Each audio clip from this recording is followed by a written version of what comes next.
The worst part about chemotherapy isn't the nausea or the hair loss. It's the silence. Hours of nothing but beeping machines and the shuffle of nurses' shoes in the hallway, leaving you alone with your thoughts and a phone full of messages you're too tired to answer. I'm Eliza, and I was supposed to die 3 months ago.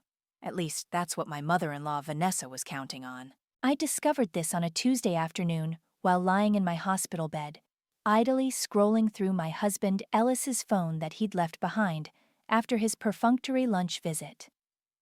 He'd been acting strange lately, stranger than usual for a man watching his wife battle stage 3 breast cancer, the kind of strange that makes you check things you shouldn't. That's when I found the voicemail he forgot to delete. Ellis, darling, we need to discuss Eliza's accounts. Vanessa's familiar cold voice filled my ear. She's becoming a drain on everything, financially, emotionally, the medical bills alone. Just let her go. Take the money now while you can, before it's too late. My fingers trembled as I pressed the phone closer to my ear, waiting for Ellis's protest. His defense of his wife of 8 years. His anger at his mother's suggestion. Instead, I heard his quiet reply. I know, Mom. I've already talked to the bank. The conversation continued, but my mind was stuck on those 9 words. 8 years of marriage, reduced to a banking transaction. Need anything, Mrs. Benson? A nurse poked her head in, making me jump. I quickly locked the phone screen. I'm fine, Sarah. Just resting. She smiled sympathetically, probably noting my trembling hands and pale face. Your numbers are looking better today. The new treatment seems to be working. I nodded, managing a weak smile. As she left, I replayed the voicemail again, letting each word sink in like poison. 3 months ago, when the aggressive treatment started, Ellis had insisted on having access to all our accounts. Just in case, he'd said, kissing my forehead. You focus on getting better, honey. I'll handle everything else. I remember how caring he'd seemed then, how relieved I'd felt to have someone shoulder the burden. Now those memories took on a different color entirely. The phone buzzed, a text from Ellis. Forgot my phone, coming back to get it. I deleted the voicemail and placed his phone exactly where he'd left it. Then I closed my eyes, steadied my breathing, and waited. 5 minutes later, he rushed in. Sorry, babe. Left my phone. He grabbed it, barely glancing at me. How are you feeling? Tired, I whispered, playing the role he expected. The nurses say the treatment's working, though. He paused at the door, and for a moment, I saw something flicker across his face. Disappointment? Concern? No, calculation. That's great news, he said finally. Get some rest. Mom's coming by later with soup. Of course she was. Vanessa never missed an opportunity to play the devoted mother-in-law, especially in front of hospital staff. 8 years of her performance, and I'd believed it all. After Ellis left, I reached for my own phone and called the one person I could trust. Robin, I need a favor. Can you come by after work? And bring your laptop. Of course, my best friend replied instantly. Everything okay? I looked at my reflection in the window, pale, bald, wrapped in a hospital gown. A dying woman, they thought. An inconvenience to be managed. No, I said quietly. But it will be. That evening, as Vanessa spoon-fed me her homemade soup and cooed about how thin I looked, I smiled weakly and thanked her for being such a wonderful mother-in-law. She patted my hand, told me to stay strong, and left a lipstick mark on my cheek. I waited until her designer heels had clicked away down the corridor before wiping it off with the back of my hand. Then I opened my laptop, the one Robin had brought earlier, and began typing. Dear Mr. Hamilton, I need to make some urgent changes to my accounts. They thought I was dying? I've never felt more alive. Cancer might have taken my hair, my energy, and my dignity, but it had given me something in return. Clarity. And now that I could see the truth, I had work to do. The machines kept beeping their steady rhythm as I typed, but the silence didn't bother me anymore. Sometimes silence is exactly what you need to plan a war. 3 weeks before I found that voicemail, I'd met Kyle Hamilton for coffee. My old family friend turned financial advisor had been surprised to see me out of the hospital, but he'd agreed to meet immediately when I called. "You look better than I expected," he said, pulling out my chair at the quiet corner table. I adjusted my headscarf. "Amazing what spite can do for your complexion."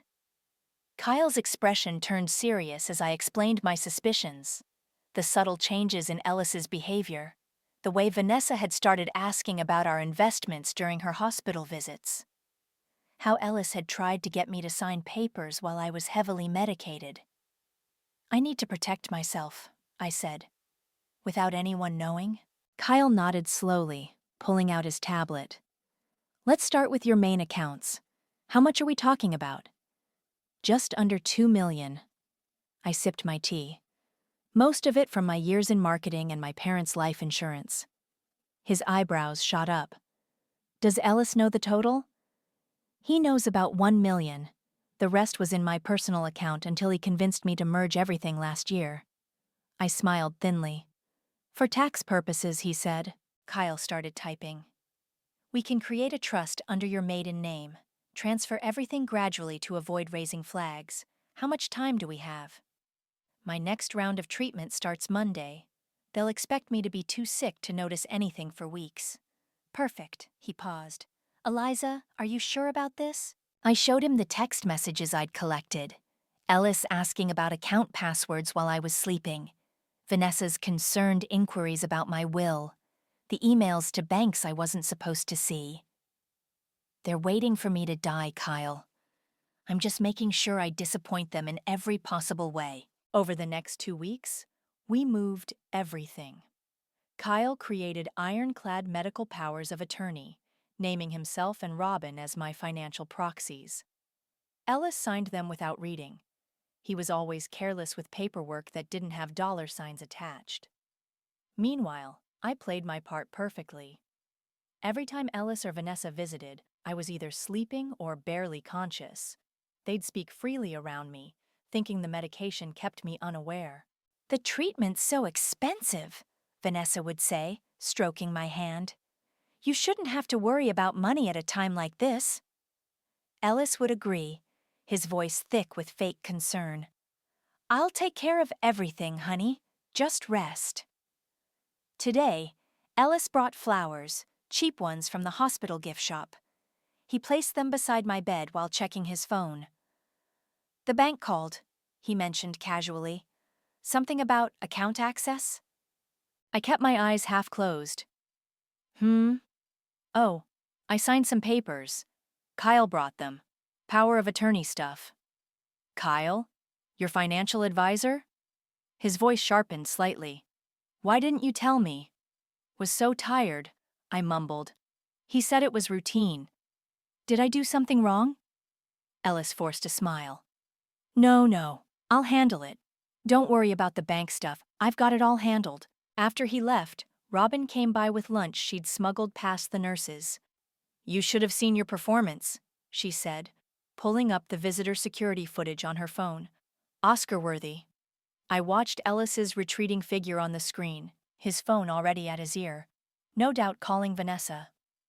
"They think they're so clever. How long until they try to access the accounts?" "Give it 2 days. Vanessa's getting impatient." I unwrapped the sandwich Robin brought. "Did you set up the alerts?" She nodded. "Any attempt to access the old accounts will trigger notifications. Plus, I've got a friend at the bank who will let us know if they try anything unusual." "Perfect." I took a bite, savoring the first real food I'd had in days. You know what the funny thing is? If they'd just been decent human beings, I would have given them anything they needed. Ellis never had to work because of my income. Vanessa's country club membership? My money. Their whole comfortable life was built on my generosity. Robin squeezed my hand. Their loss. "No," I corrected her, thinking of the empty accounts they'd soon discover. "Their lesson." My phone buzzed, a text from Ellis. "Having dinner with Mom tonight to discuss your treatment options. Rest well, honey." I showed it to Robin, who snorted. Treatment options or empty bank accounts? Let them plot. I settled back against my pillows, feeling stronger than I had in months. I've got a few surprises planned for dinner, too. Robin burst into my hospital room the next morning, laptop in hand, barely containing her excitement. You have to see this. The ATM footage just came in. I adjusted my bed to sitting position as she set up the computer. The security camera footage was grainy but clear enough to tell a story. There was Ellis, standing at the ATM outside our local bank branch at 9:47 p.m., Vanessa hovering behind him like a vulture in designer clothes. "Watch his face," Robin whispered, pressing play. Ellis inserted his card, typed in the PIN, and selected withdrawal. Then his expression changed, confusion, followed by disbelief. He tried again, and again. Vanessa pushed him aside, her manicured fingers jabbing at the keypad. The machine rejected her attempts too. "Turn up the volume," I said. "Must be some mistake." Ellis's voice crackled through the speakers. The account had over 1 million in it last week. Vanessa's face contorted. "Check online. Now." Ellis pulled out his phone, fingers trembling as he logged into our banking app.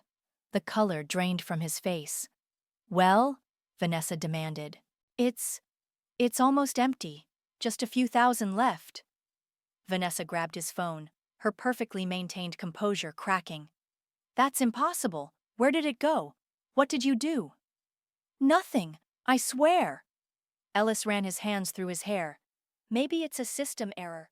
We should call—" "Don't you dare call anyone," Vanessa hissed. "If this gets reported, they'll start asking questions about everything." Robin paused the video. "There's more. They tried 3 other ATMs last night. I've got footage from all of them." I reached for the cookie on my bedside table, a contraband chocolate chip one Robin had smuggled in. "Send them to my phone. I want to watch them later when I need a pick-me-up." "Already done," she grinned. "But that's not all. I did some digging into public records like you asked. Want to guess what I found?" "Tell me." "Vanessa's been busy. She's registered 3 new business entities in the past month, all with variations of your name hidden in the paperwork." I took another bite of my cookie. "Let me guess. They're all set up to receive large transfers?" "Bingo. She was planning to siphon everything through them. Make it look like you'd made the transfers yourself before." Robin trailed off. "Before I died," I finished. "Well, isn't that thoughtful of her, making sure my money had a home after I was gone?" A knock at the door made us both jump. It was my nurse, Sarah, with my afternoon meds. "You're looking better today," she said, checking my vitals. "And you have color in your cheeks." "I'm feeling stronger," I replied, catching Robin's eye. "Amazing what a little justice can do for your health." After Sarah left, Robin pulled out some papers. "I found something else. Ellis started a business last year, using your money as capital. It's hemorrhaging cash, and guess whose name is on the incorporation documents as a primary stakeholder?" "Vanessa," we said in unison. "She's been running it into the ground deliberately," Robin continued, "probably planning to declare bankruptcy after, write off the losses, keep the cash." My phone buzzed, a text from Ellis. "At the bank. Some issues with our accounts. Don't worry, handling it." I showed it to Robin. "Should we tell him the bank manager's an old friend of Kyle's?" "Nah, let him sweat." Robin started packing up her laptop. "Speaking of sweating, Vanessa's scheduled a meeting with a lawyer tomorrow. Want me to find out why?" "No need." I finished my cookie. "She's going to try to change Ellis's power of attorney. Too bad Kyle already filed ours with every bank in the state." Another text from Ellis. "Coming to see you soon. Mom's coming too. Important papers to discuss." Robin raised an eyebrow. "Want me to stay?" "No. I need to handle this one alone." I adjusted my hospital gown and messed up my hair slightly. Time to look appropriately weak and confused. "You're scary good at this," Robin said, heading for the door. "Call me if you need backup." After she left, I lay back and closed my eyes, practicing my vulnerable patient face. In my mind, I replayed the ATM footage. Ellis's panic, Vanessa's rage. A lifetime of manipulating others, and they never expected to be outplayed by the dying woman they'd written off. I heard the click of Vanessa's heels in the hallway, accompanied by Ellis's nervous shuffling. Time for another performance. But first, I allowed myself a small, private smile. Because while they thought they were coming to salvage their plans, I knew something they didn't. This was just the beginning. The door opened. I wiped the smile off my face and replaced it with a drowsy, medicated expression. Let the show begin. Brady showed up unexpectedly during Vanessa and Ellis's visit, disrupting their carefully orchestrated paper signing session. My brother-in-law had always been the family's black sheep, too honest for Vanessa's taste, too direct for Ellis's comfort. Thought I'd check on my favorite sister-in-law, he announced, dropping into the visitor's chair. You look better than Mom said you would. Vanessa's smile tightened. Brady, darling, we're in the middle of something important. Yeah, I heard. He turned to me. Mom's been talking about your will a lot lately, like, a lot. Pretty weird considering your numbers are improving. Ellis coughed loudly. Brady? What? I'm just saying it's weird how many times I've heard them discuss. That's enough, Vanessa snapped, her composure cracking. She caught herself smoothing her expression. Eliza needs rest, not family drama. I kept my face carefully blank, but under my blanket I pressed the record button on my phone. What kind of discussions, Brady? Oh, you know. He shrugged, either oblivious to or ignoring his mother's death glare. Asset allocation, property transfers, some offshore account stuff I didn't really understand. Ellis stood abruptly. We should go. Eliza needs her rest. But the papers, Vanessa started. Later, Mom. After they left, Brady lingered. Sorry if I caused trouble. Just something felt off. I reached for his hand. Thank you for being honest. He squeezed my fingers. Take care of yourself, okay? And maybe don't sign anything without a lawyer present. Once alone, I sent the recording to Robin. Within an hour, she'd texted back. Got a PI friend looking into Vanessa's offshore accounts.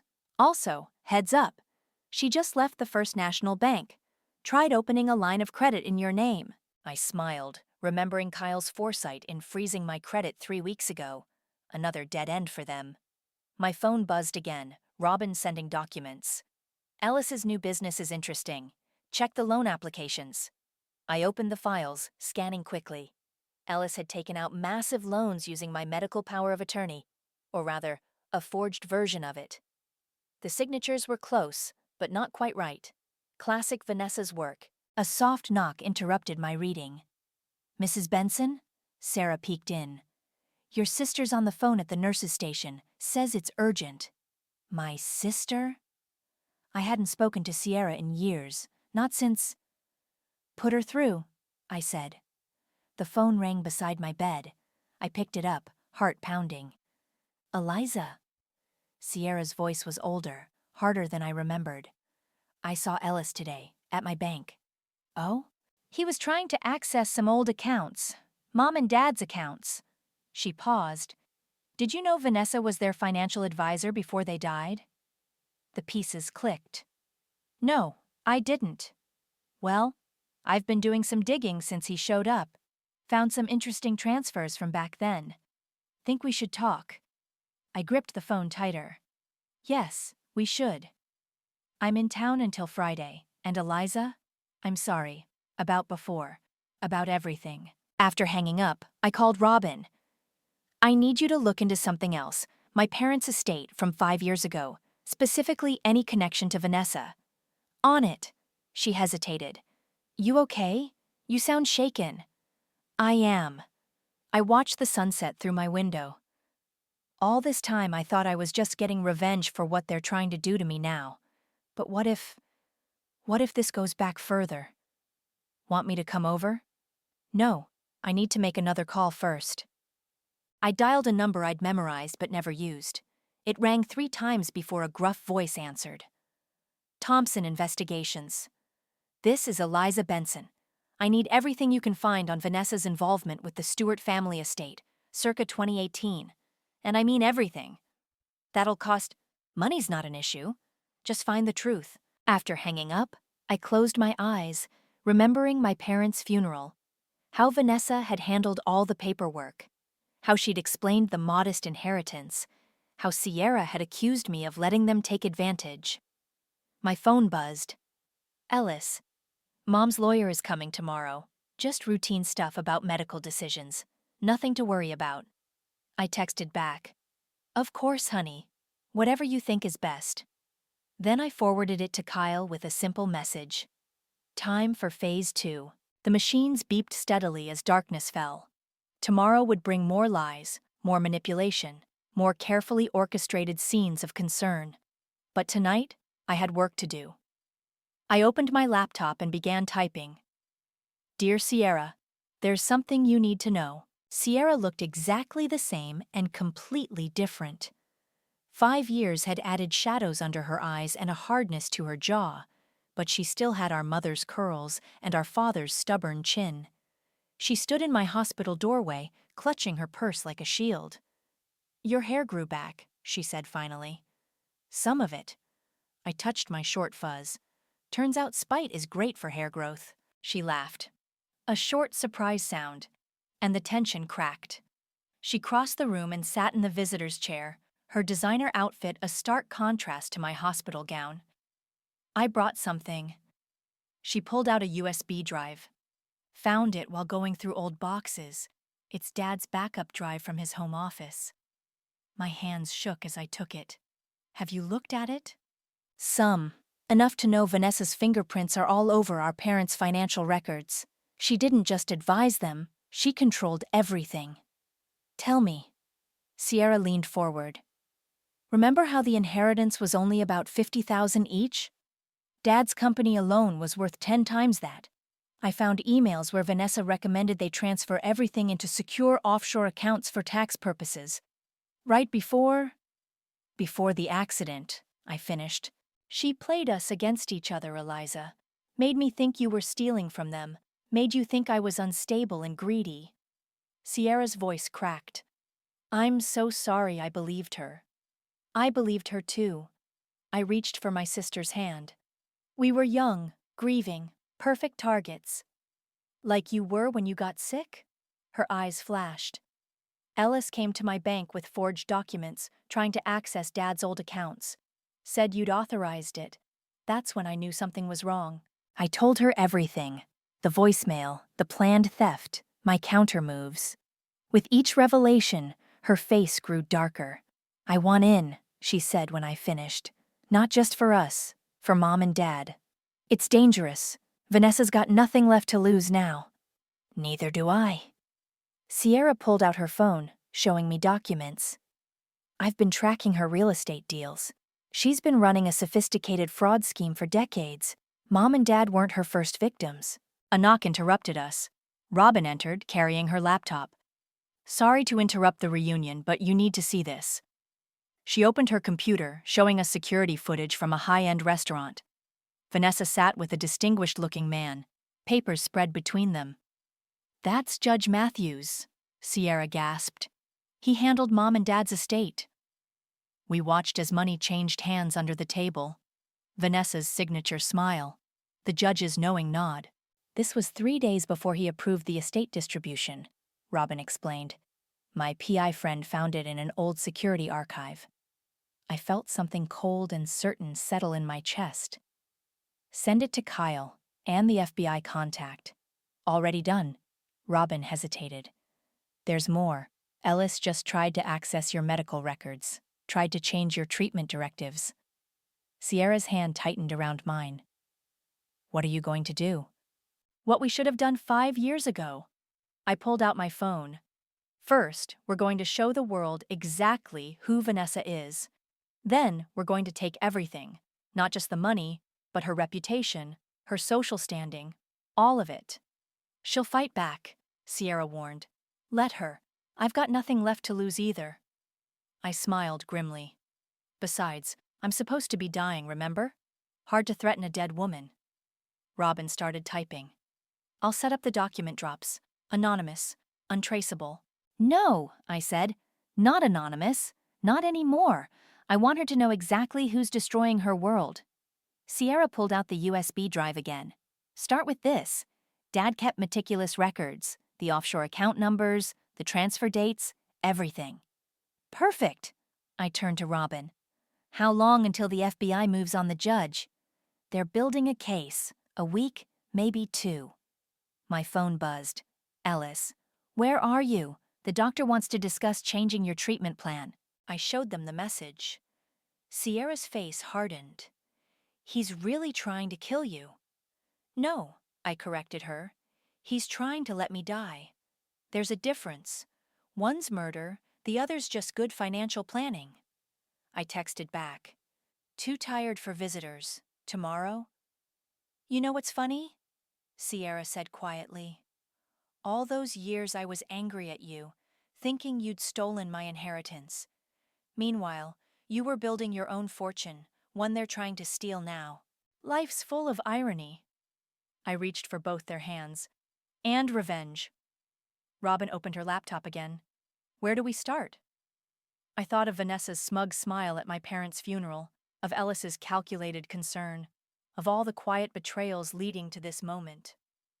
Start with the judge, I said. It's time to show them what dying women are capable of. The first crack in Vanessa's perfect facade appeared on a Tuesday morning. I was watching the local news from my hospital bed when her face flashed across the screen. Prominent financial advisor under investigation for tax fraud. My phone immediately lit up with texts from Ellis. What's happening? Did you know about this? Mom's hysterical. I didn't respond. Instead, I watched as Robin's carefully orchestrated leaks began hitting the news outlets one by one. By noon, 3 different journalists had exposed questionable offshore accounts. By dinner, Vanessa's biggest clients were publicly distancing themselves. Ellis burst into my room that evening, his face flushed. Did you do this? I blinked at him innocently. Do what? I've been here all day. The nurses can verify. Don't play stupid, Eliza. Someone's attacking my family. Our family, I corrected softly. Or have you forgotten we're married? He ran his hands through his hair, pacing. This is serious. Mom's reputation is exactly what she deserves. I sat up straighter. Just like you deserve what's coming. He froze. What did you say? I heard the voicemail, Ellis. The one where you and your mother planned to drain my accounts while I was dying. I kept my voice steady. I know about the forged medical directives, too.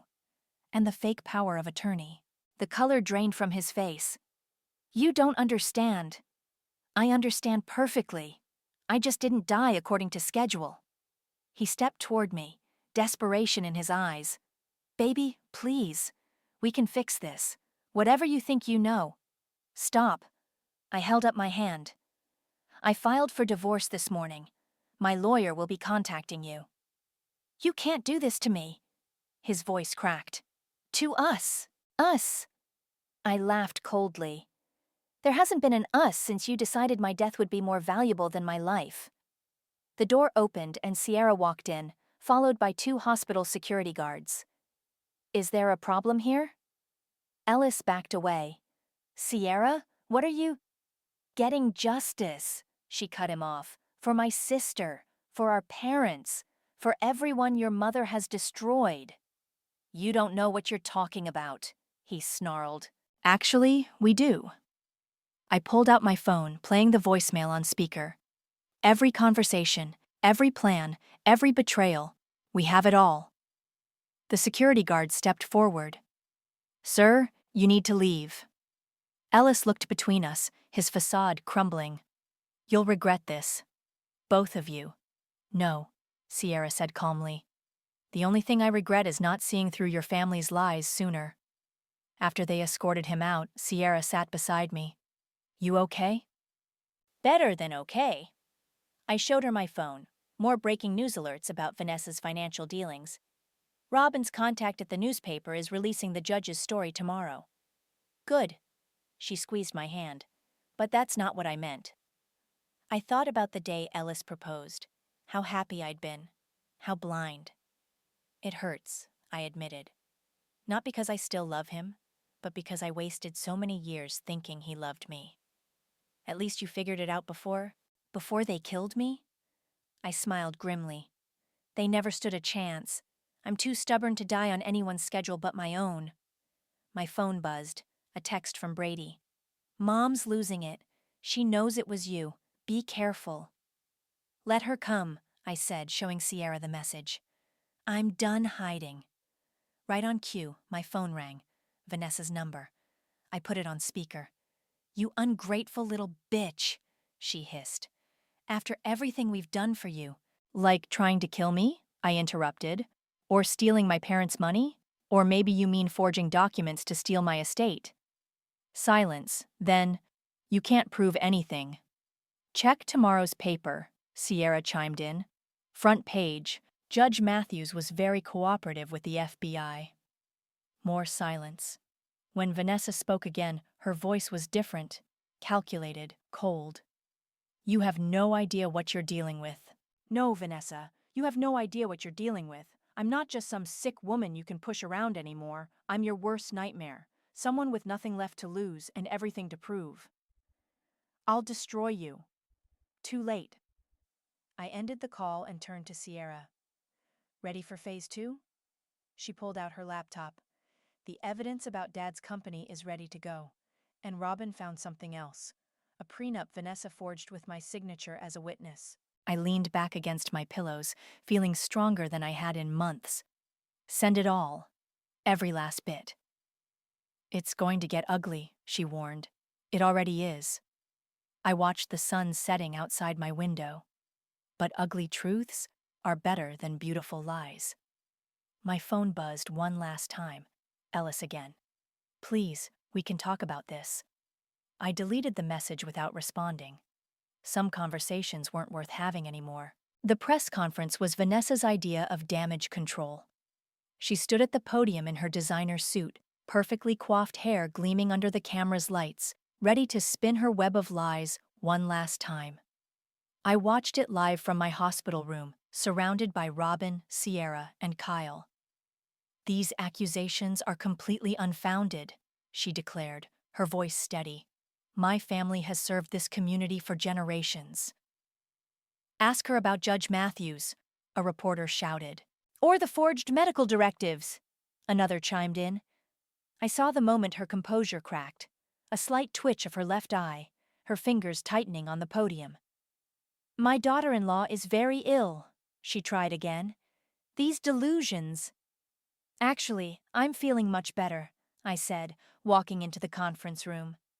The cameras swiveled toward me as Sierra and Robin flanked my sides. Strong enough to testify, in fact. Vanessa's face went white. This is a private press conference. Nothing's private anymore. I cut her off, approaching the podium. Isn't that right, Brady? Her younger son emerged from the back of the room carrying a thick folder. I'm sorry, Mom, but this has to stop. Brady, she whispered. What are you doing? He handed me the folder. Making things right. I found these in your home office.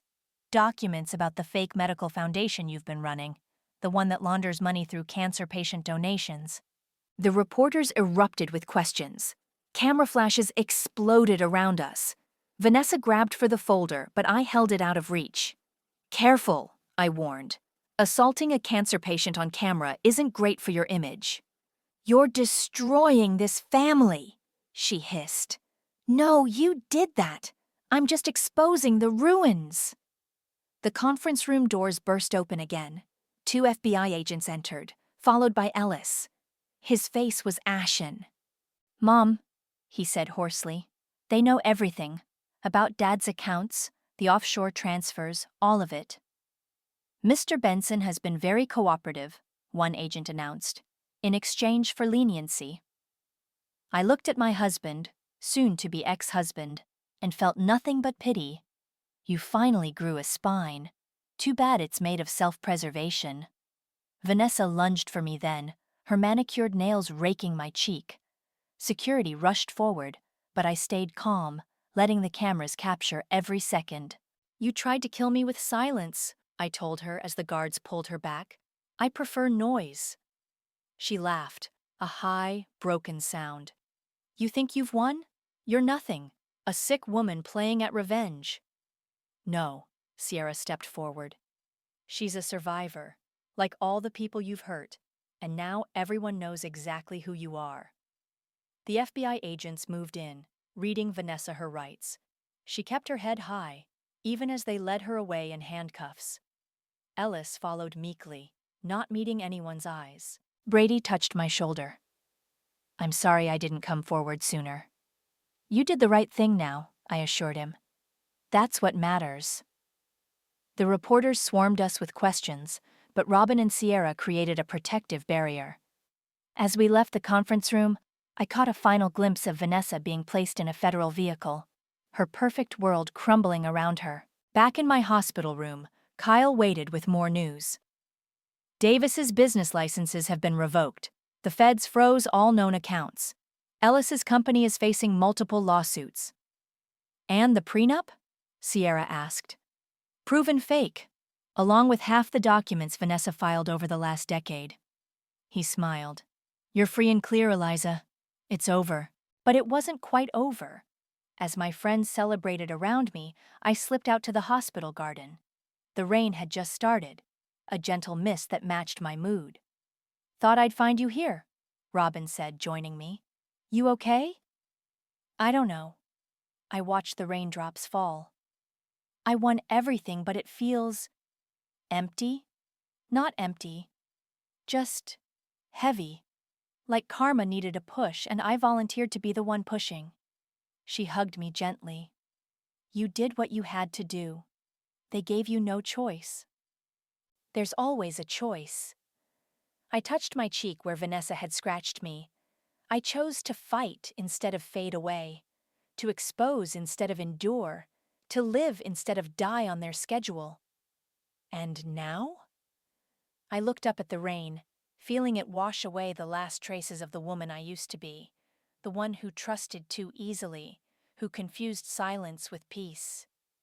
Now I walk away. The divorce is final tomorrow.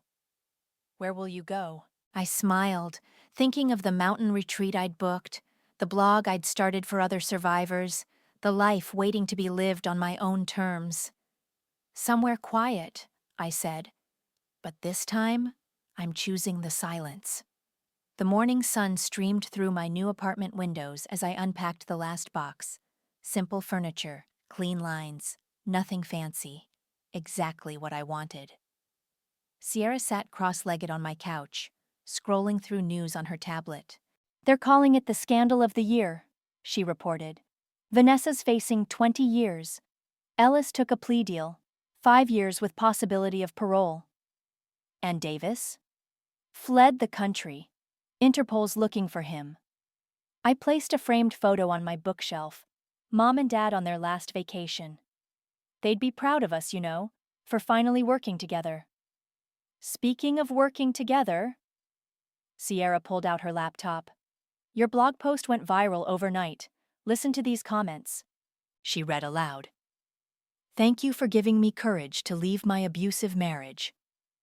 Your story helped me recognize the signs of financial abuse. You saved my life." The doorbell rang. Robin with takeout. "Hope you're hungry. Also, brought you something else." She handed me a newspaper. I glanced at the headline. "Medical Foundation fraud exposed. Hundreds of cancer patients to receive restitution." Brady's testimony sealed it, Robin explained, unpacking the food.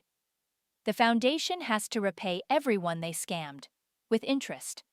"Good." I set the paper aside. "But I don't want to talk about them anymore." Sierra raised an eyebrow. "No revenge plotting? Who are you and what have you done with my sister?" "I'm still me. Just lighter." I grabbed a container of noodles. "The doctors say I'm in complete remission, by the way." "That calls for champagne." Robin pulled a bottle from her bag. "I've been saving this for today." As she poured, my phone buzzed. A text from Brady. "Mom tried to send you a letter from prison. I intercepted it. Want me to forward it? No, I typed back. Some words don't deserve to be read. Sierra noticed my expression. Everything okay? Better than okay. I settled onto my couch, looking around my new space. For the first time in years, I'm exactly where I want to be. And where's that? Here, starting over, building something that's just mine. Robin raised her glass. To new beginnings? To karma, Sierra countered. To both, I said. And to silence that heals instead of hides. We clinked glasses as my laptop chimed. Another comment notification from the blog. This one was different. I'm the nurse who cared for you during treatment. Sarah. I never told you, but watching you fight back gave me strength to leave my own toxic marriage. Thank you. You should write a book, Sierra suggested, reading over my shoulder. I shook my head. The blog is enough. Besides, I'm busy with other things. Like what? I pulled out a brochure. I'm starting a foundation, a real one, for survivors of financial abuse and medical fraud. Kyle's helping set it up. Using Vanessa's seized assets? Robin grinned. Poetic justice, Sierra approved. Need a board member? Need two, actually. I looked between them. Interested? Before they could answer, another text came through. From Ellis's prison email. I know sorry isn't enough, but I need you to know. I deleted it without reading further. Some chapters needed to stay closed. You're not even curious what he wanted to say? Sierra asked. No. I grabbed more noodles. Their words don't have power anymore. Neither do their secrets or their silence. Robin raised her glass again. To finding your voice? To using it, I corrected. Loudly and often. We spent the rest of the evening planning the foundation, sharing stories, laughing at old photos Sierra had found. As the sun set, casting long shadows across my new hardwood floors, I felt something I hadn't experienced in years. Peace. Not the false peace of keeping quiet to keep others happy. Not the manufactured peace of pretending everything was fine. Real peace. The kind that comes from standing in your truth, no matter how uncomfortable it makes others feel. My phone buzzed one last time. A message from Kyle. Foundation paperwork is ready. What do you want to call it? I thought for a moment, then typed, Phoenix Rising. Survivors helping survivors. Perfect name, Sierra said, reading over my shoulder. But you know what's really perfect? What? She gestured around the room, at the takeout containers, the half-empty champagne, the women who'd helped me rise from my own ashes. This, just this. I looked at my sister and my best friend, at the life I'd rebuilt from scratch, at the future stretching out before me, uncertain but undeniably mine. You're right, I said softly. Sometimes karma takes too long, so I became her. But this, I smiled, genuine and free. This is better than karma. This is justice.